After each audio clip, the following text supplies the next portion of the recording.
Yes, sir. हम्म Yes, sir. Yes, sir. हम्म। अब देखो, एक तो अपन ने लास्ट क्लास में किस चीज की बात करी थी? एक तो अपन लोगों ने बात करी थी वहां पे किसकी, ऑर्बिटल वेलोसिटी की।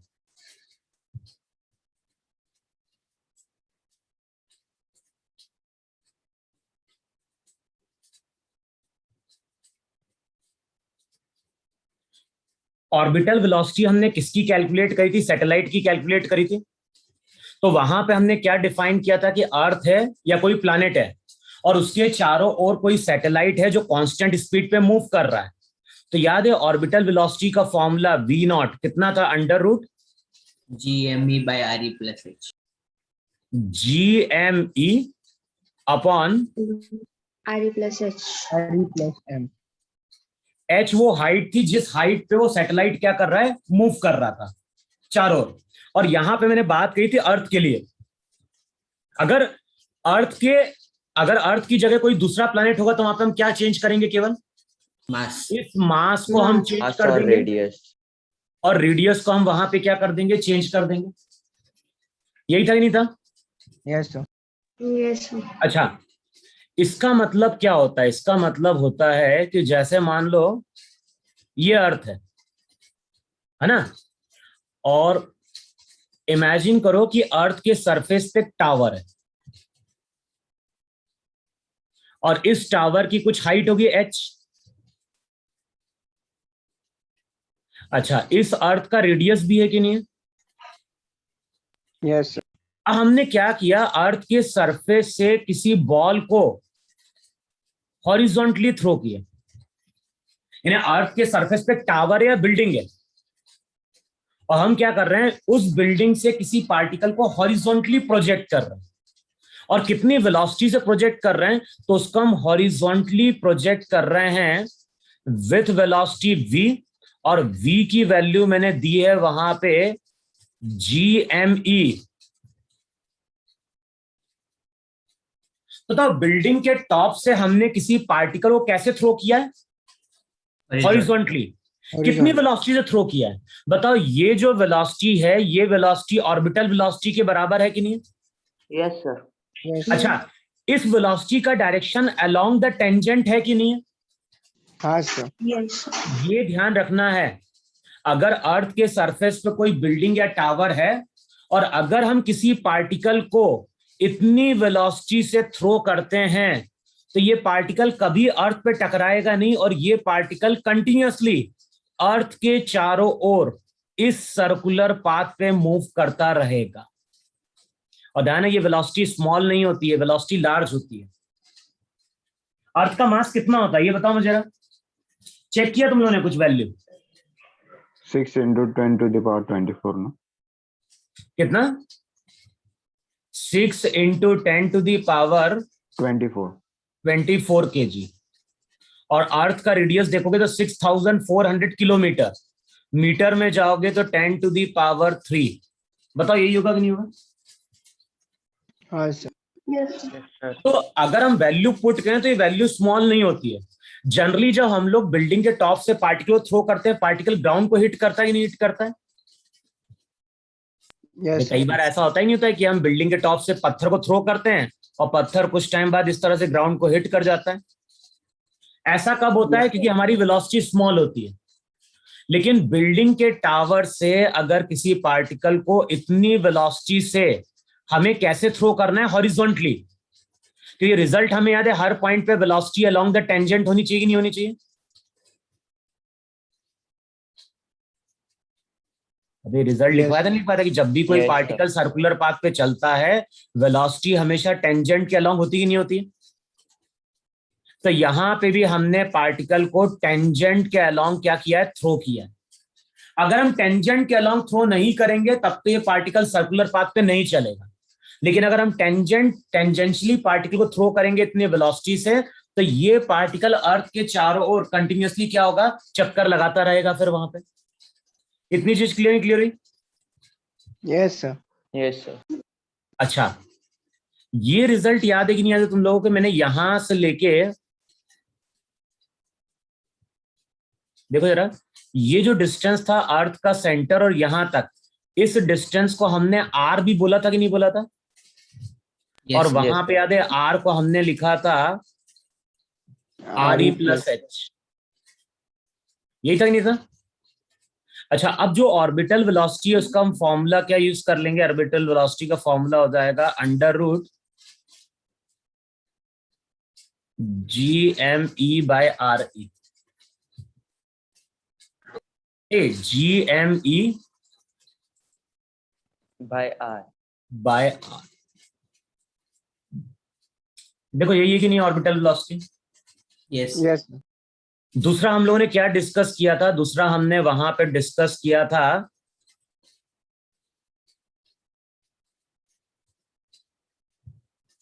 Escape velocity. और वहां पे हमने क्या डिफाइन किया था? वहां पे हमने डिफाइन किया था कि अर्थ है और कोई जो ही नहीं अर्थ हो, अर्थ की जगह कोई प्लैनेट भी हो सकता है। और वहां पे हमने अर्थ के सरफेस से या प्लैनेट से किसी पार्टिकल को v वेलोसिटी से थ्रो किया था, और v वेलोसिटी का फॉर्मूला कितना निकल के आया था? Under root 2GME by RE. Under root 2GME by RE है कि नहीं? RE. Yes, sir. अच्छा, इसको अगर देखोगे तो हम ऐसा ही बोल सकते हैं कि ये जो वेलोसिटी है, ये वेलोसिटी √2 टाइम्स, चलो इसको ऐसा मत लिखो, इसको ऐसे लिखो केवल। अगर हमने अर्थ के सरफेस से किसी पार्टिकल को √2 GME बाय RE वेलोसिटी से थ्रो किया था, तो मैंने क्या बोला था? अर्थ की ग्रेविटेशनल फील्ड कहां तक जाती है? अगर हम अर्थ की ग्रेविटेशनल फील्ड की बात करें तो अर्थ की ग्रेविटेशनल फील्ड इंफिनिटी तक जाती है कि नहीं जाती है? Yes, Yes. sir. और अगर हम किसी पार्टिकल को इतनी वेलोसिटी से थ्रो करते हैं तो पार्टिकल क्या होता है? पार्टिकल इंफिनिटी को जस्ट क्रॉस कर जाता है, और जैसे ही वो क्रॉस करता है उसकी वेलोसिटी अप्रोक्सीमेटली क्या हो जाती है? 0 हो जाती है। और ये जो वेलोसिटी थी, इस वेलोसिटी को हमने मिनिमम वेलोसिटी बोला था कि नहीं बोला था? Yes, sir. Yes, sir. तो वहां पे हमने बोला था कि अर्थ के सरफेस से अगर किसी पार्टिकल को इतनी मिनिमम वेलोसिटी से प्रोजेक्ट करेंगे तो जो भी पार्टिकल है वो अर्थ की ग्रेविटेशनल फील्ड को जस्ट क्या कर पाएगा? क्रॉस कर पाएगा। Yes, sir. अगर कोई पार्टिकल अर्थ की ग्रेविटेशनल फील्ड या उस प्लैनेट की ग्रेविटेशनल फील्ड को क्रॉस कर गया तो पार्टिकल कभी वापस आ पाएगा क्या? नहीं. नहीं. तो इस वेलोसिटी को हमने एस्केप वेलोसिटी बोला था। अच्छा, वेलोसिटी से ज्यादा देंगे तो क्या होगा? वेलोसिटी से ज्यादा देंगे तो पार्टिकल इंफिनिटी पे पहुंच जाएगा, लेकिन स्टिल उसके पास क्या होगी? कुछ वेलोसिटी होगी और वो 0 नहीं रहेगी।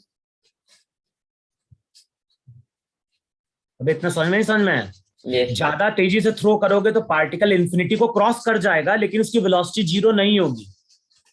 लेकिन एस्केप वेलोसिटी का मतलब होता है कि पार्टिकल को हम अर्थ के सरफेस से इतनी वेलोसिटी प्रोवाइड कर दें कि पार्टिकल अर्थ की ग्रेविटेशनल फील्ड को जस्ट एस्केप कर पाए। जस्ट का मतलब होता है कि जैसे ही वो इंफिनिटी पे पहुंचे उसकी वेलोसिटी क्या हो जाए? 0 हो जाए। और उसका फॉर्मूला जो निकल के आया था एस्केप वेलोसिटी का, मैंने बताया डेरिवेशन की जरूरत नहीं है अभी, केवल हमें फॉर्मूला ध्यान रखना है। फॉर्मूला था under root 2 GME by RE।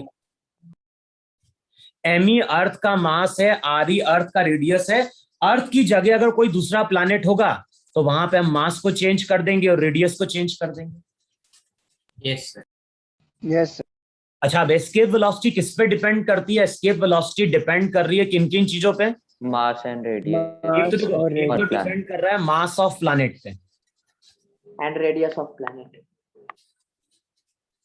दूसरा किस पे डिपेंड कर रहा है? दूसरा डिपेंड कर रहा है रेडियस ऑफ प्लैनेट पे।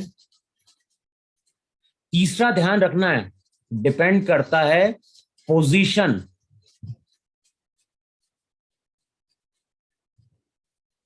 From planet surface.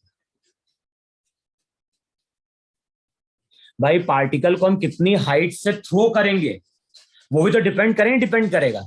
अगर हमने पार्टिकल को यहां से थ्रो किया तो ज्यादा वेलोसिटी रिक्वायर्ड होगी कि नहीं रिक्वायर्ड होगी? और पार्टिकल को अगर यहां कहीं से हम थ्रो करेंगे तो क्या होगा? कम वेलोसिटी। तो फिर उस केस में यहां से थ्रो करने पे जो वेलोसिटी रिक्वायर्ड होगी वो कम रिक्वायर्ड होगी, नहीं रिक्वायर्ड होगी? Yes, sir. यस तो एस्केप वेलोसिटी जो रहती है वो प्लैनेट के मास पर डिपेंड करती है, प्लैनेट के रेडियस पर डिपेंड करती है, और तीसरा डिपेंड करती है पार्टिकल को हमने कहां से प्रोजेक्ट किया। हम लोग जब बोलते हैं कि अर्थ की एस्केप वेलोसिटी कितनी है, 11.2 किलोमीटर। जब हम अर्थ की बात करते हैं और हम लिखते हैं 11.2 किलोमीटर पर सेकेंड, तो ये वेलोसिटी कहां पे थी? ये वेलोसिटी थी एट अर्थ सरफेस। सर देखो यही थी कि नहीं थी वहां पे? हाँ सर। अच्छा, तीसरा मैंने वहां पे लिखवाया था जो हम लोगों ने डिस्कस किया था वहां पे लास्ट क्लास में। तीसरा हमने बात किया था जी के वेरिएशन की। एक तो हमने जी को बात करी थी विथ हाइट, और दूसरा हमने जी का फॉर्मूला लिखवाया था विथ डेप्थ। और डेप्थ हमने कहां से मेजर करी थी? फ्रॉम द सरफेस ऑफ अर्थ। अच्छा, जैसे ही हम ऊपर जाते हैं जी की वैल्यू चेंज होती है, नहीं चेंज होती है? Yes sir. तो वहां पे फॉर्मूला जी डैश लिखवाया था। अच्छा, जी डैश की वैल्यू क्या निकल के आई थी? रिजल्ट याद है? जी अपॉन कितना था? 1 plus h by r. G upon 1 plus h by r. 1 plus h by r e, किसका होल स्क्वायर? Whole square. देखो जरा, गलत मत बोलना वहां पे, नहीं तो न्यूमेरिकली में फिर आंसर गलत आ जाएगा। चेक करो, ये जी डैश की वैल्यू कितनी वैल्यू थी? Yes, sir. ये जी की वैल्यू थी अर्थ के सरफेस से कितनी हाइट पे? H. H height. H.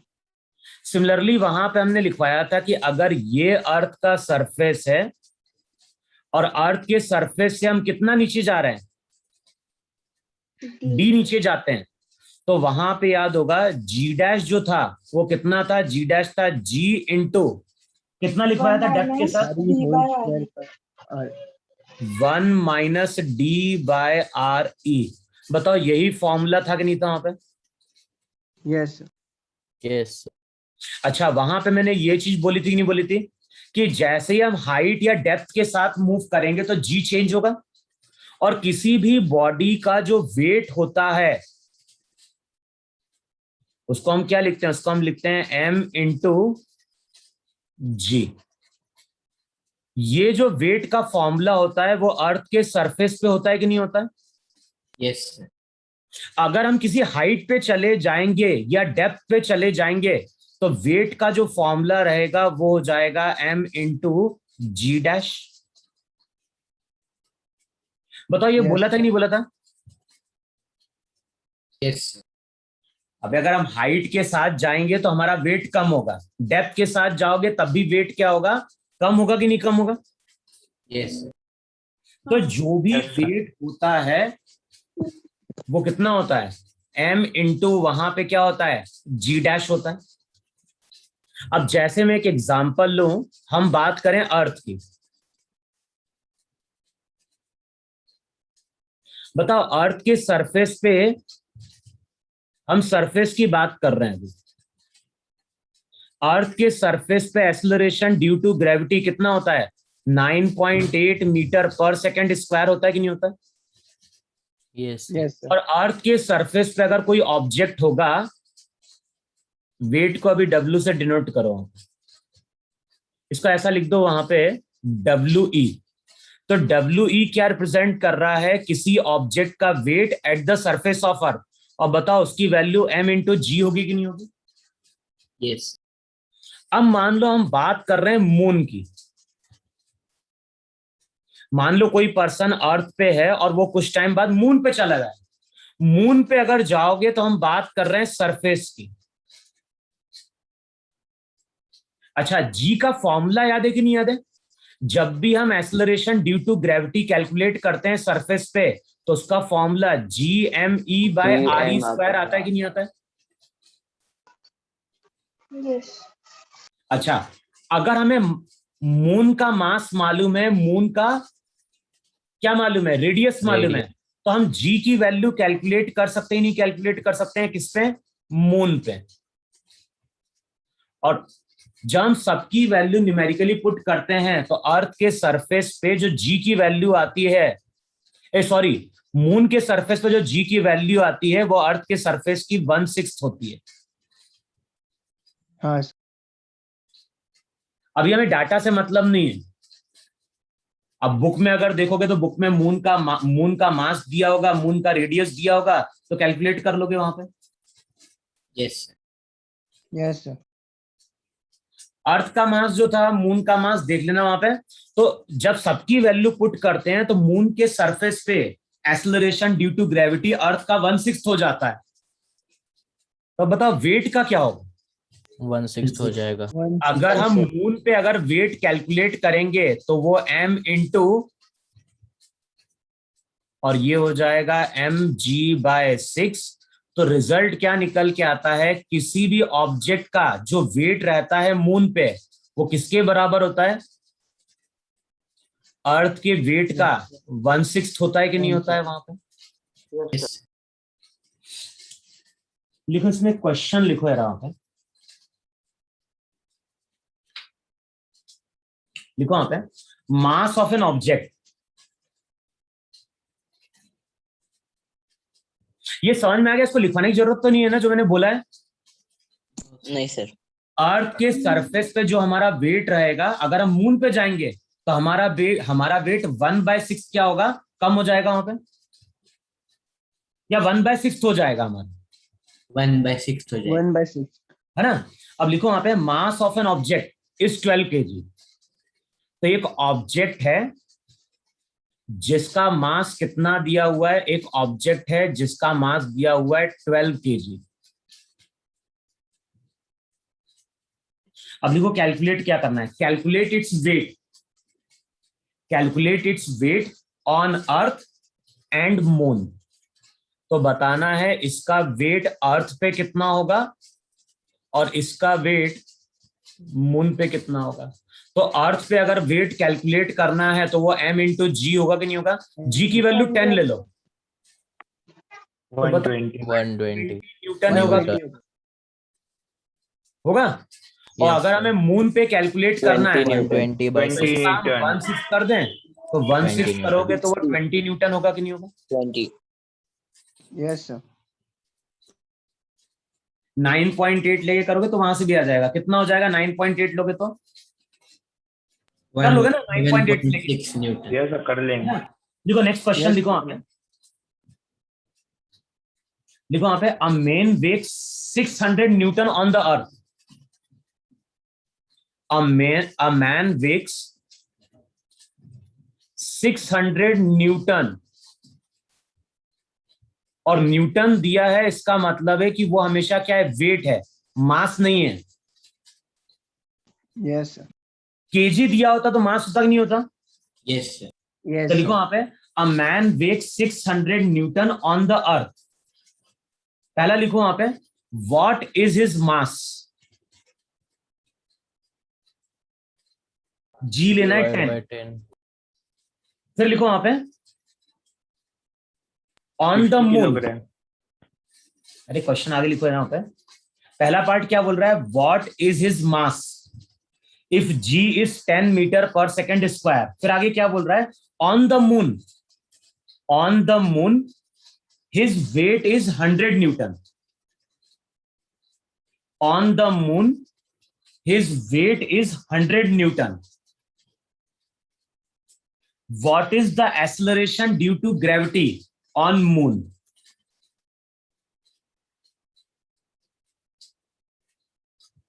तो हमें क्वेश्चन में क्या क्या दिया है, एक तो अर्थ पे वेट दिया हुआ है, कितना दिया है 600 न्यूटन। दूसरा हमें क्या दिया है, मून पे वेट दिया हुआ है, कितना दिया है 100 न्यूटन। और हमें मालूम है वेट का फॉर्मूला क्या होता है, वेट का फॉर्मूला होता है m इंटू जी। ये 600 के बराबर है, जी कितना लेना है 10। तो यहां से पहले मास कैलकुलेट कर लो, और ध्यान ना मास यहां से केजी में आएगा कि नहीं आएगा। Yes sir. Yes, sir. 60 kg. और किसी भी प्लैनेट पे जाएं, मास तो हमेशा कांस्टेंट रहेगा।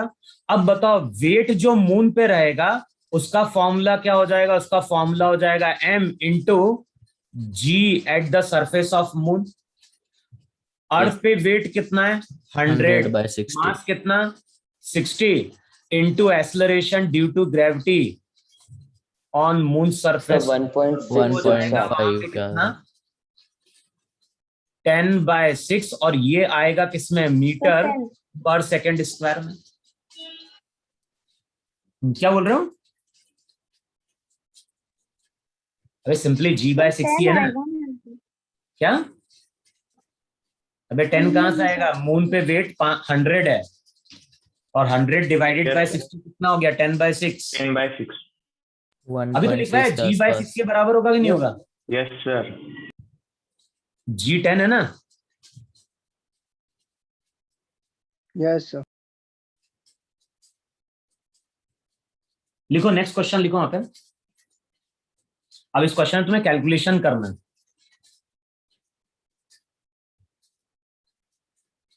देखो नेक्स्ट क्वेश्चन लिखो वहां पे।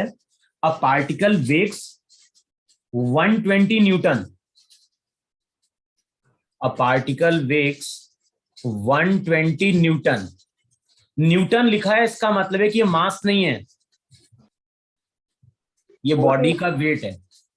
तो क्वेश्चन में क्या बोल रहा है? Particle weighs 120 newton on the surface of earth. तो किसी बॉडी का वेट 120 न्यूटन है, कहां पे? अर्थ के सरफेस पे। At what height above the earth surface? At what height? At what height above the earth surface will its weight be 30 newton. अब question में क्या बोल रहा है? क्वेश्चन में बोल रहा है कितनी हाइट पे हम पार्टिकल को लेके जाएं जिससे कि उसका वेट 120 से घट के कितना रह जाए? 30 न्यूटन रह जाए। और क्वेश्चन में ये चीज गिवन है कि अर्थ का रेडियस हमें लेना है 6400 किलोमीटर। अब जो फॉर्मूला लिखवाया है उसको अब तुम यूज करो जरा।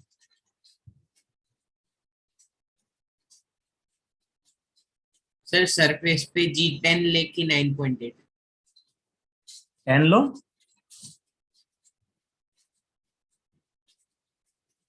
पर जरूरत क्या पड़ेगी? वेट दे दिया ना already.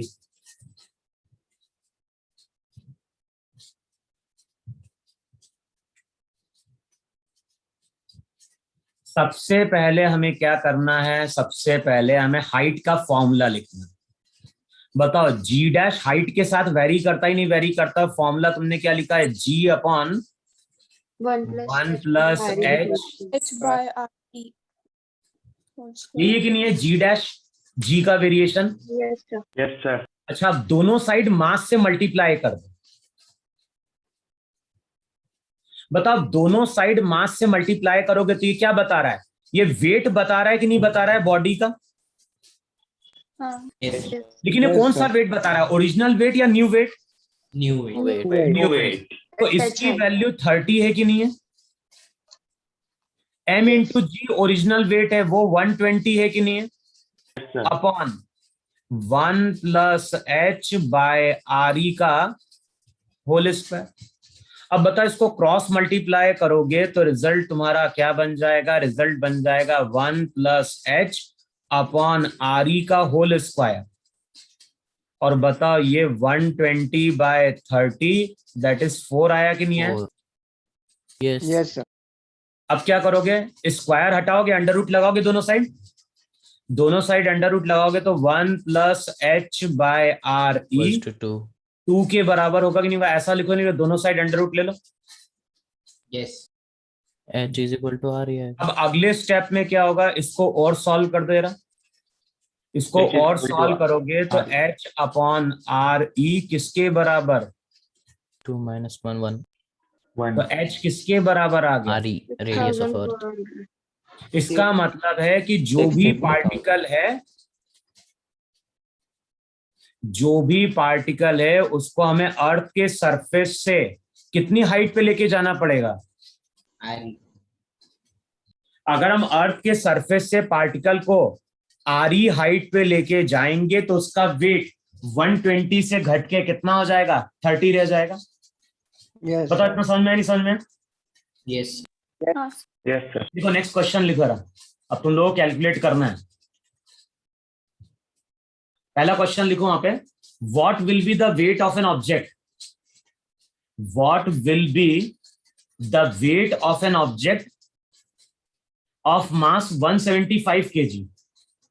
What will be the weight of an object of mass 175 kg at the center of Earth? 0. 0.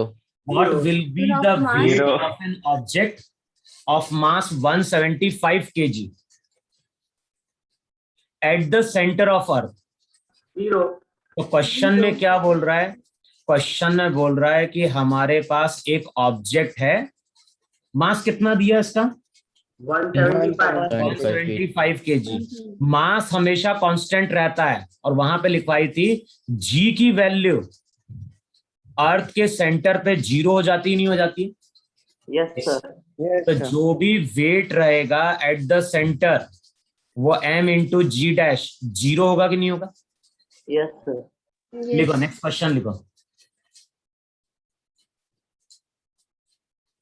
लिखो वहां पे a person weighs 750 newton on the earth, a person weighs 750 newton on the earth. On the earth का मतलब है अर्थ के surface पे। लिखो वहां पे on the planet Mars, Can you repeat? on a person weighs 750 Newton on the earth. On the planet Mars, the force of gravity is on the planet Mars, the force of gravity is 38% of that of the earth. How much will be the weight on the Mars? तो बताना है Mars force पे of gravity उस person कितनी का है? Mass weight कितना होगा? सर फोर्स ऑफ ग्रेविटी कितनी है? The force of gravity is 38% of that of the earth. तो जो भी पर्सन है उसका वेट अर्थ पे कितना दिया हुआ है, वो होता है m इंटू जी, और उसकी वैल्यू कितनी दी हुई है? वो दी हुई है 750 न्यूटन। सर हमें अगर वेतन हम मार्स पे चले जाएंगे तो m into g dash use करेंगे कि नहीं यूज करेंगे? Yes. जी डैश Yes, sir. कितना दिया है? जी डैश दिया है 38%। तो कितना हो जाएगा? जी हो गया 10, 38%। अपॉन 100 3.8। तो चेक करो ये वैल्यू 3.8 मीटर पर सेकंड स्क्वायर होगी कि नहीं होगी? Yes. 38% निकाल लेना है। अब वैल्यू पुट कर दो वहां पे, तो मार्स पे जो वेट आएगा, बताओ उसकी वैल्यू क्या लिखेंगे वहां पे? M into G dash. अबे तो m की वैल्यू निकाल लो ही नहीं निकाल लोगे? 75. Yes, sir. m का मतलब 75 यहाँ पे into क्या हो गया? 3.8. 750 बाय 10. और जी डैश कितना? 3.8. 3.8. या फिर देखो ऐसा भी हम लिख सकते थे, जो मार्स है, मार्स पे मास क्या होता है? वेट होता है m इंटू 38% ऑफ जी का मतलब 0.38 टाइम्स जी होता कि नहीं होता? Sir, 215. स्टेप में होता 0.38 इंटू एम जी, अगले स्टेप में लिख देते 0.38 m इंटू जी। कितना हो गया? Yes, sir. 285 sir but multiplication एक ही होगा ना? 285 न्यूटन। मल्टीप्लिकेशन वो तो मीन्स लास्ट स्टेप सेम ही आएगी ना? अभी मैंने बोला या तो ऐसा कर देते या ऐसा लिख देते, कुछ फर्क पड़ता क्या? मास नहीं, कैलकुलेट करने की जरूरत भाई है। 38% हो गया, जी टाइम्स जी रह गया। अब वैल्यू Yes, चेक sir. कर लो कितनी आ रही है। आंसर दिया है मेरे पास 285 न्यूटन। Sir 285 Newton. 215 आ रहा है. 285 Newton. 285। Yes, sir. 285. और ये वेट है, तो यूनिट जो रहेगी, यूनिट वहां पे न्यूटन रहेगी कि नहीं रहेगी? सर ये लास्ट Yes, लाइन sir. समझाओ ना। अभी लास्ट में क्या समझाना है भाई? वेट का फॉर्मूला क्या होता है? m इंटू जी। मून पे क्या हो जाएगा? m into g dash. Yes sir. G dash कितना है? 38% है जी का। यस 3.8। 38% का मतलब क्या होता है? जी इंटू, तो परसेंट में 0.38 टाइम्स लिखोगे नहीं लिखोगे? Yes sir. तो ये वैल्यू मैंने वहां पे पुट कर दी, ये वैल्यू पुट करी तो ये बन गया कि नहीं बन गया? और m इंटू जी किसके बराबर है? 750 के। सर हाँ बोलो। तो एक डाउट है, वो जो गैसियस प्लैनेट रहते हैं सैटर्न, वो तो वो नहीं गैस मालूम। के नहीं मालूम सर, उसका सरफेस कौन सा लेते हैं हम, वो पूछना है। किसका सरफेस? गैसियस प्लैनेट का, कौन सा गैशियस प्लैनेट होता है? सैटर्न जुपिटर वो। क्या करना अपने वो गैशियस प्लैनेट पे जाके? सर अगर उसका क्वेश्चन आया तो सरफेस दिया होगा, हम सरफेस मान लेंगे, हमें क्या, हम कौन सा सरफेस लेना है? चलो ओके अर्थ का कौन सा सरफेस लेते हैं? सर, जो दिया होता है वो। कौन सा दिया होता है? मैंने गड्ढा कर दिया उस जगह, तुझे मालूम चलेगा कि उस जगह पे गड्ढा है? नहीं सर। फिर बस क्वेश्चन में बोल दिया सरफेस मतलब सरफेस, हमें उतना दिमाग कौन लगाना है भाई? सरफेस मतलब टॉप लेयर होती है। Yes sir. देखो, वेट ऑफ अ गर्ल, अब सिंपल सा क्वेश्चन इस तरह के आते हैं तुम लोग question. Weight of a girl on the earth surface, एक लड़की है जिसका वेट अर्थ पे दिया है 66 न्यूटन। अब क्या बताना है? Find out her weight on the moon. 11.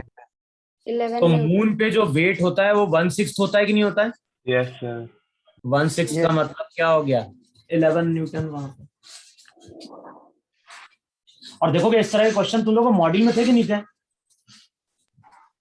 हाँ। अबे इस तरह के क्वेश्चन थे कि नहीं थे मॉडल में?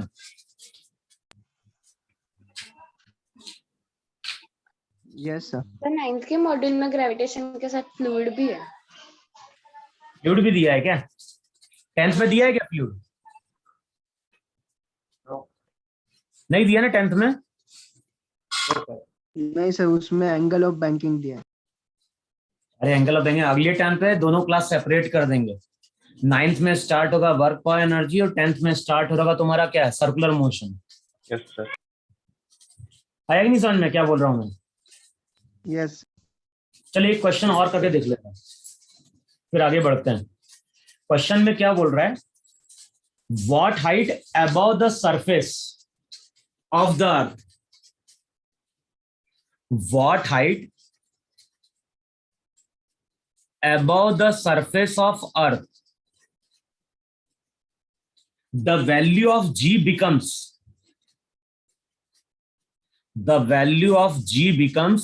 64% of the value.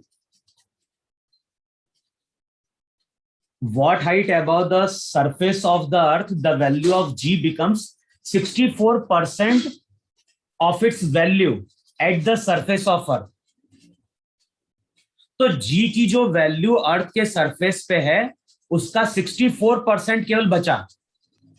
तो बताना है ऐसा कितनी हाइट पे होता है, और अर्थ का रेडियस लेना है हमें 6400 किलोमीटर। अब देखो फॉर्मूला तुम लोग को यूज करना आ रहा है कि नहीं है?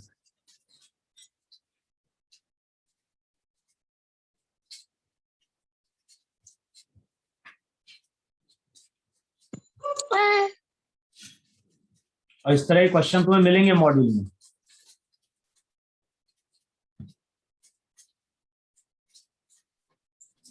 हाइट के साथ भी मिलेगा और डेप्थ के साथ भी तुम्हें मिलेगा फॉर्मूला होता है। सबसे पहले तो ये लिख दें, 64% का मतलब क्या होता है? 0.6. 6.4 आ रहा है उसकी ग्राफ। 0.64 जी। अच्छा, जी डैश का फॉर्मूला याद है कि नहीं याद है? जी डैश का फॉर्मूला क्या था? G upon 1 plus h by r e का होल स्क्वायर। देखो आता है कि नहीं आता है? Yes sir. अब अगले स्टेप में क्या होगा? ये जी और ये जी कैंसिल आउट हो गया कि नहीं कैंसिल आउट हो गया? क्रॉस मल्टीप्लाई करोगे तो रिजल्ट क्या आएगा? 1 plus h by r e का होल स्क्वायर, ये हो जाएगा 1 अपॉन 0.64 आएगा। यस यस क्रॉस मल्टीप्लाई कर दो, ये नीचे लेके जाओ, ये ऊपर लेके जाओ। अच्छा, 1 अपॉन 0.64 का मतलब क्या? डेसिमल हटाओ, तो ये 100/64 हो गया कि नहीं हो गया? यस यस अब अगले स्टेप में क्या करो? अगले स्टेप में दोनों साइड अंडर रूट लो जरा। बताओ, दोनों साइड अगर मैं अंडर रूट लूंगा तो यहां पे टर्म आ जाएगी 1 plus h by r e. 100 का 10 होता है, 64 का 8 होता है कि नहीं होता है? यस यस ये सिंप्लीफाई 2 करो, ये by कितना? 5/4। अब यहां से चेक कर लो वैल्यू क्या हो जाएगा? h अपॉन आर ई 1 ये by हो 4. जाएगा 5/4 माइनस 1, है ना? फिर अगले स्टेप में 1/4 हो गया कि नहीं हो गया? यस अब आर ई को उधर लेके चले जाओ वहां 0 पे। by 4. तो जो भी h रहेगा वो RE/4 आएगा। अर्थ का रेडियस कितना था? 6400 किलोमीटर। तो जो भी आंसर आएगा वो किलोमीटर में आएगा कि नहीं आएगा? Yes yes Yes sir. तो अगर अर्थ के सरफेस से हम 1600 किलोमीटर हाइट पे चले जाएं, तब जाके जी की वैल्यू कितनी रह जाएगी? 64% रह जाएगी वहां पे। यस 1600 किलोमीटर कितना होता है approximately?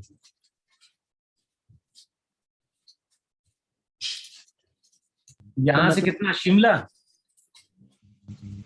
Yes sir. Train, by train अगर देखोगे तो भाई यहाँ से दिल्ली दिल्ली पड़ जाता है कितना? 1000 के आसपास पड़ता है ना, 1000 किलोमीटर के आसपास। तो Sir, 11. 1200। हाँ, देख लो कि इतनी हाइट पे जाके 64% रहता है, तो जीरो होने में हाइट कितनी लगती होगी? ज्यादा लगती है, बहुत ज्यादा लगेगी हाइट, इसलिए उसको हम इनफाइनाइट बोलते हैं। लिखा इतना? Yes Yes sir. अब लास्ट इसमें हेडिंग डालो,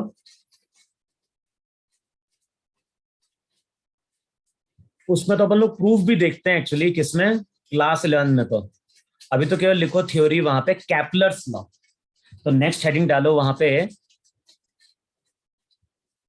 कैपलर्स लॉ।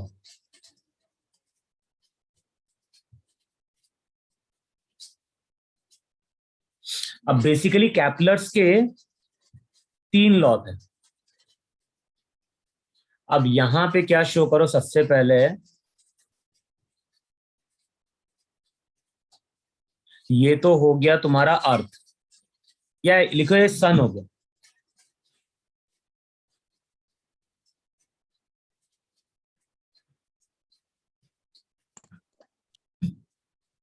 अच्छा, सन के चारों ओर कौन मूव कर रहा है? Moon. Planet and देखो, Planet sir. जो भी सन है, सन के चारों ओर प्लैनेट्स मूव कर रहे हैं कि नहीं मूव कर रहे हैं? Yes sir. और उसने क्या बोला कैपलर्स ने कि सन के चारों ओर प्लैनेट मूव कर रहे हैं, लेकिन ये प्लैनेट इलिप्टिकल पाथ पे मूव कर रहे हैं।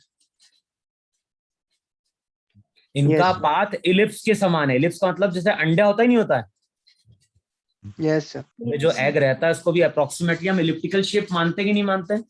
yes sir.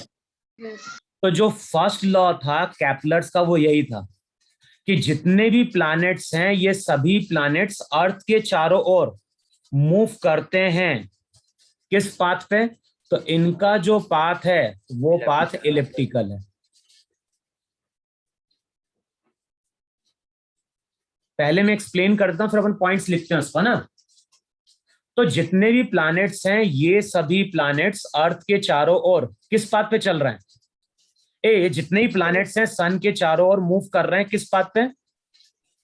Elliptic elliptical path पे। तो यहां पे एक शो कर दो प्लैनेट।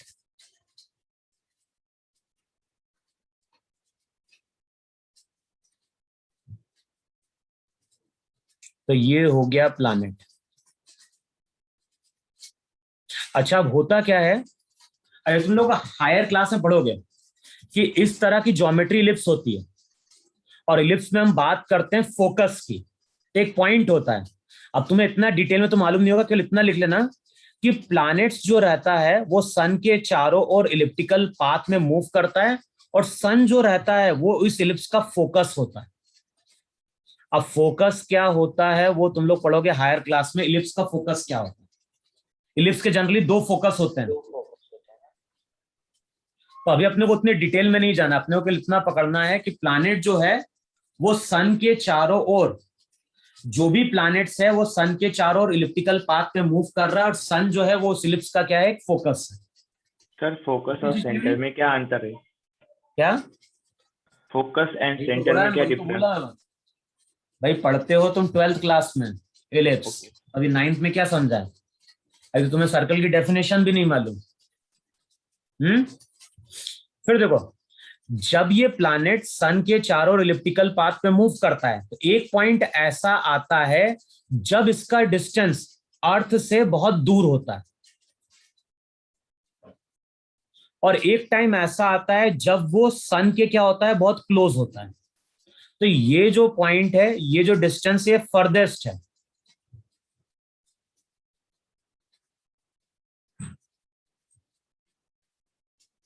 और ये जो है वो क्लोजेस्ट है।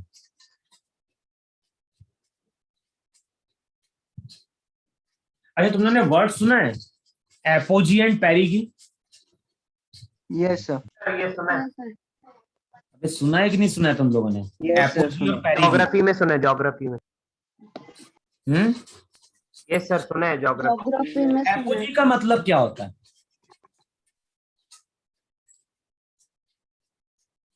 मैं तुमसे पूछ रहा हूं।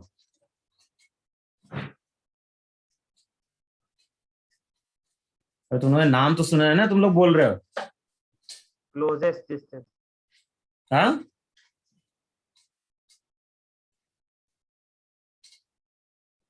जो एपोजी होता है ना वो होता है फर्देस्ट। ये जो पोजीशन आती है ना उसको हम बोलते हैं एपोजी। और जब प्लैनेट क्या होता है, क्लोजेस्ट होता है सन के, तब उसको हम बोलते हैं पेरिगी।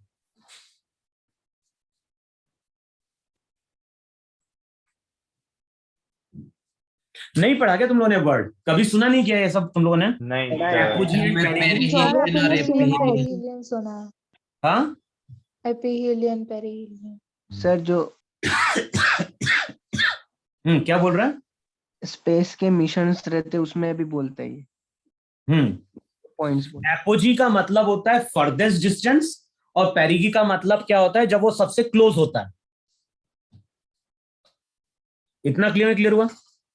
Yes sir. तो जो भी प्लैनेट होंगे वो सन के चारों ओर इलिप्टिकल पाथ पे मूव करेंगे, सन वहां पे फोकस होगा। ये फर्स्ट पॉइंट है वहां पे। फिर जो नेक्स्ट पॉइंट होता है,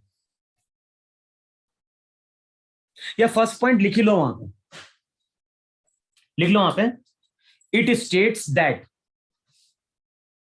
जो कैप्लर्स लॉ का फर्स्ट पॉइंट लिखो वहां पे, it states that the path of any planet, it states that path of any planet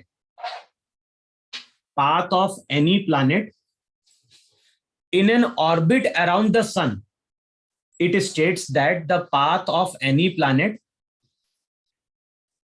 in an orbit around the sun,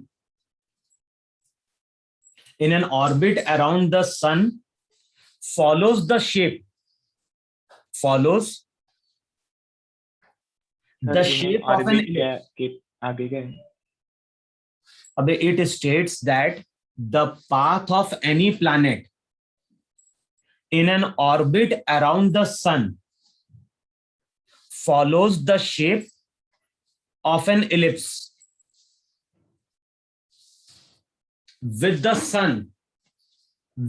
sun as focus. लिखा वहां पे? Yes, sir. With the sun. With the sun as focus.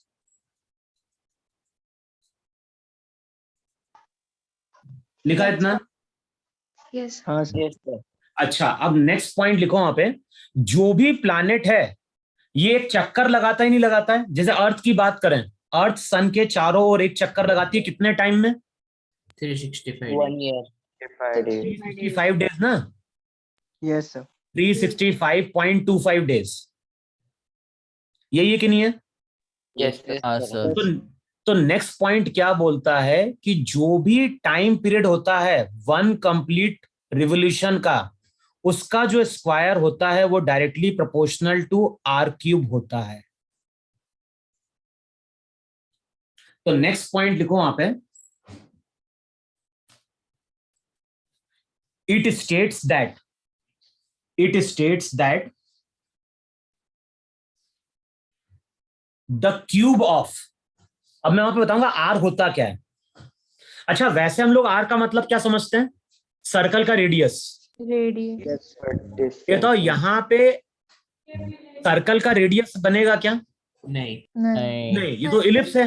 Distance of planet. देखो होता क्या है, ये जो distance है ना, इसको मार्क भी कर दो यहाँ पे जरा. ये डिस्टेंस फर्देस्ट है कि नहीं है फोकस से? तो इसको बोलो R1. और ये जो डिस्टेंस है वो अर्थ के क्लोजेस्ट है कि नहीं है? Yes. तो R1 फर्देस्ट डिस्टेंस होता है, R2 क्लोजेस्ट डिस्टेंस होता है. यहां पे जब हम R की बात करते हैं वो मीन होता है. मीन का मतलब होता है R1 plus R2 divided by 2. By 2.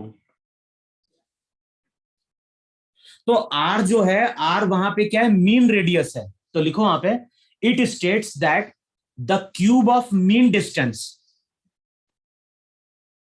it states that the cube of mean distance of a planet,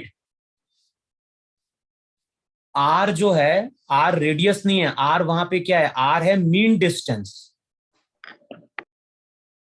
हमने बेसिकली एक तरह से एवरेज ले लिया. तो लिखो वहां पे, it states that the cube of mean distance of a planet from the sun, it states that the cube of the mean distance of a planet from the sun is directly proportional to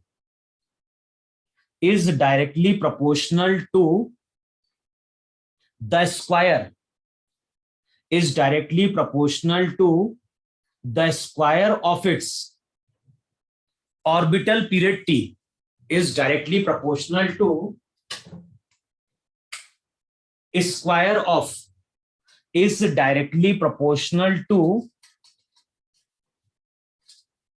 square of its orbital period t. या फिर इसको हम ऐसा भी बोल सकते हैं कि square of time period is directly proportional to r cube. T वहां पे वन कंप्लीट रिवोल्यूशन का क्या है? टाइम पीरियड है. और आर वहां पे क्या है? मीन डिस्टेंस है. इतनी चीज क्लियर हुई? सर. Yes. सर आप फिर से रिपीट कर सकते हैं सेकंड पॉइंट? मैंने बोला है इट स्टेट्स, क्या बोल रहा है सेकंड पॉइंट? हाँ sir. It states that the cube of mean distance of a planet from the sun is directly proportional to the square, is directly proportional to the square of its orbital period t. या फिर हम simple language में क्या बोल सकते हैं कि जो भी स्क्वायर ऑफ टाइम पीरियड रहता है वो directly proportional to r cube है. Square of time period is directly proportional to r cube. R वहां पे क्या है? आर है वहां पे मीन डिस्टेंस. सर. हाँ, सर ये इसने कैलकुलेट कैसे किया है? कैसे कैलकुलेट किया है वो करते हैं ज्योमेट्री से, जब इलिप्स पढ़ लेते हैं हम लोग.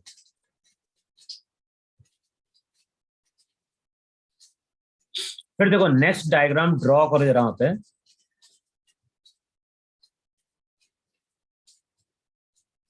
यहां पे जैसे हमने लिया था अर्थ,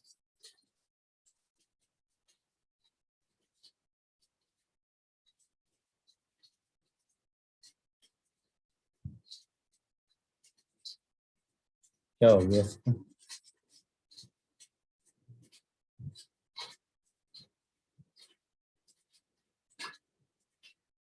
देखो यहां पे हमने शो किया था अर्थ, और अर्थ के चारों ओर एलिप्टिकल पाथ पे क्या कर रहा था, कोई प्लैनेट सन के चारों ओर एलिप्टिकल पाथ पे मूव कर रहा था, यही था कि नहीं था? अब मान लो किसी टाइम पे प्लैनेट यहां कहीं है, ये पॉइंट को बोलो ए, और यहां पे हमने एक लाइन ज्वाइन करी है जो सन से किसको ज्वाइन कर रही है, प्लैनेट को। तो हमने क्या किया है, ग्रीन कलर की एक लाइन ड्रॉ करी है जो सन और अर्थ को क्या करने वाली है, ज्वाइन करने वाली लाइन है। इनिशियली प्लैनेट कहां पे है, ए पे है कि नहीं है? यस।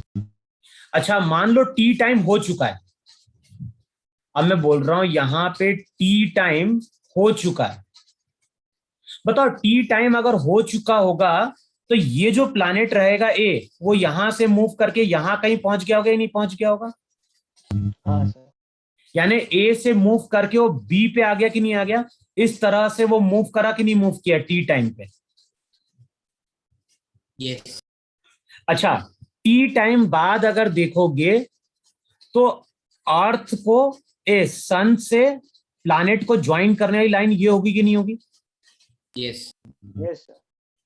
अब देखो तुम इसको इस तरह से इमेजिन करो कि ये लाइन है कि नहीं, ये पेन को लाइन समझो जरा, और ये जो पेन है ये पेन टी टाइम में मूव कर रहा है ऐसे, इस तरह से। तो हम लोग क्या बोलते हैं कि टी टाइम पे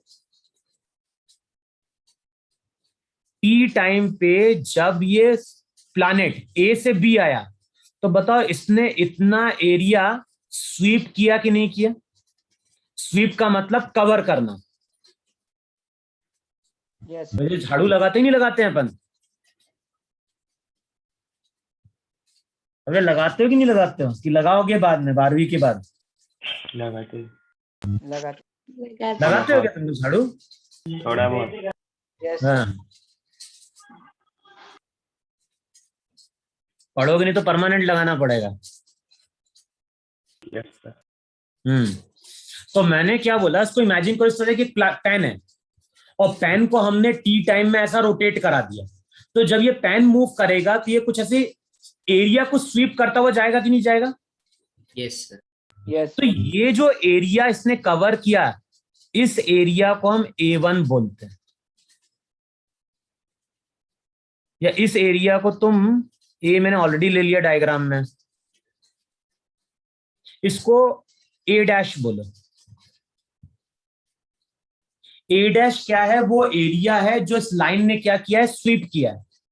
अच्छा कुछ टाइम बाद ये प्लैनेट यहां कहीं पहुंच गया होगा कि नहीं पहुंच गया होगा, और उस टाइम पे दोनों को ज्वाइन करने वाली लाइन यहां कहीं होगी और प्लैनेट पहुंच गया होगा सी पे। अच्छा अब फिर से हम टी टाइम में देख रहे हैं। अब बताओ टी टाइम बाद अगर देखेंगे तो ये प्लैनेट मूव करके यहां कहीं पहुंच गया होगा, और ये प्लैनेट ऐसा चल लिया होगा टी टाइम के अंदर, और सन और प्लैनेट को ज्वाइन करने वाली जो लाइन रहेगी कुछ टाइम बाद यहां कहीं पहुंच गई होगी। ये पॉइंट है डी। तो जब ये प्लैनेट मूव कर रहा होगा तो लाइन इस तरह से एरिया स्वीप करते जा रही कि नहीं करते जा रही है? यस। तो अब बताओ ये इसने एरिया स्वीप किया कि नहीं किया? यस। अब इस पूरे एरिया की बात कर। अच्छा ये दोनों एरिया कितने टाइम में कवर किया है? T time. अब ये जो एरिया होता है इसको बोलो A'। तो A' एरिया भी टी टाइम में स्वीप किया कि नहीं स्वीप किया? यस। और A" एरिया भी टी टाइम में स्वीप किया कि नहीं स्वीप किया? यस। और जो थर्ड लॉ है वो क्या बोलता है कि ये एरिया इक्वल होते हैं। ये एरिया इक्वल होते हैं तो एक्चुअली एक फॉर्मूला आता है dA/dt। अब ये हायर क्लास में पढ़ते हैं। dA होता है एरिया, dt होता है टाइम, और rate of change of area जो रहता है इसको हम एरियल वेलोसिटी बोलते हैं। जैसे हम बोलते हैं वेलोसिटी को डिस्प्लेसमेंट अपॉन टाइम बोलते ही नहीं बोलते हैं, यस तो एरियल वेलोसिटी को बोलते हैं एरिया अपॉन टाइम। बताओ दोनों जगह एरिया सेम हुआ कि नहीं सेम हुआ? यस टाइम भी सेम हुआ कि नहीं सेम हुआ? यस तो सेकंड लॉ क्या बोलता है? जो एरियल वेलोसिटी रहती है वो हमेशा कांस्टेंट रहती है। अभी इस एरियल वेलोसिटी का कुछ फॉर्मूला भी होता है लेकिन वो पढ़ते हैं 11th क्लास में, वो एंगुलर मोमेंटम से रिलेट करता है। सर बताओ थर्ड पॉइंट क्लियर हुआ कि नहीं क्लियर हुआ? यस लिखो वहां पे, थर्ड पॉइंट लिखो वहां पे। It states that, third point लिखो वहां पे, it states that an imaginary line, it states that an imaginary line from the sun to planet, it states that an imaginary line from the sun to the planet sweeps out equal area, sweeps out equal area in equal interval of time. It states that an imaginary line joining the sun to the planet sweeps out equal area in equal time interval. और यही हमारा Kepler's का क्या था? यही हमारा Kepler's का third law था। बोलो इतना समझ में है नहीं समझ में है? Yes sir. सर ये इक्वल एरिया कवर करता है, इसका यूज क्या है? यूज क्या है यानी? भाई लॉ है, आपको जरूरी है कि लॉ का यूज होगा, न्यूमेरिकल कुछ बनेंगे तो उसका यूज होगा। अच्छा इसका एक तुम प्रैक्टिकली ये देख सकते हो, बताओ एरिया सेम रहा कि नहीं रहा? यस ये एरिया और ये एरिया सेम रहा कि नहीं रहा? यस अच्छा यहां पे लाइन की लेंथ ज्यादा है कि नहीं है? यस और यहां पे लाइन की लेंथ कम है कि नहीं है?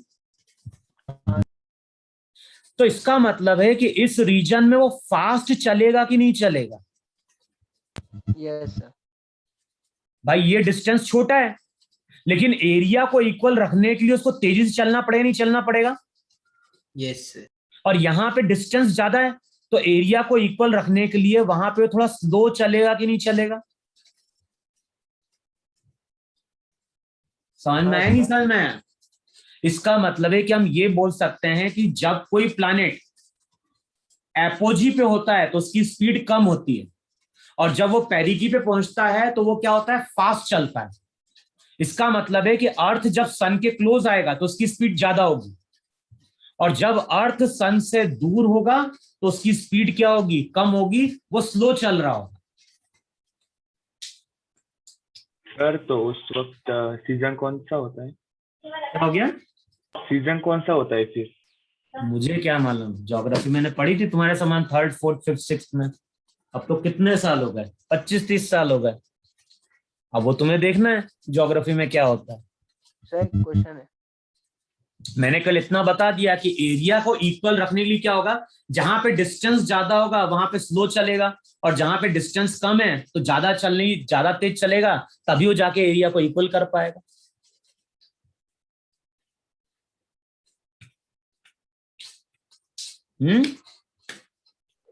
Yes sir. तो यही अपना क्या है? ग्रेविटी है, ग्रेविटेशन है। इतना ही तुम लोगों के सिलेबस में जो तुम्हें पढ़ना था। क्लियर है इतना सबको? सर तो अगली क्लास में इतना पढ़ के देख लो। अगली क्लास में जो 9th के रहेंगे, 9th और 10th दोनों की क्लास में अलग अलग लूंगा। 10th वालों को पढ़ के आना है सर्कुलर मोशन,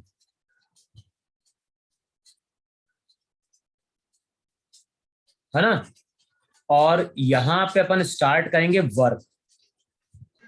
दोनों में हार्डली 2 क्लास या एक ही क्लास लगेगी। फिर सर्कुलर मोशन के बाद यहाँ पे हम लोग कवर करेंगे प्रोजेक्टाइल, जो एक क्लास रहेगी। और यहाँ पे अपन कवर करेंगे फ्लूइड। फ्लूइड का मतलब प्रेशर या आर्किमेड्स प्रिंसिपल, शायद बॉयंसी फोर्स दिया होगा तुम लोगों को वहां पे, हाँ सर। तो बस वही अपन कवर करेंगे। तो ये मान के चलना टोटल अभी कौन सा है, फर्स्ट वीक चल रहा है कि सेकंड वीक चल रहा है अक्टूबर का? सेकंड। सेकंड। अभी अपने को कितने 3 टर्न मिलेंगे अक्टूबर में कि 2 टर्न मिलेंगे? एग्जाम कब है सर? एग्जाम उसके अकॉर्डिंग तो प्लान कर रहे हैं। मैं बोल रहा हूँ टाइम कितना अपने को मिलेगा, कैलेंडर देखो जरा। 10 है ना, तो अपने को 3 टर्न मिलेंगे।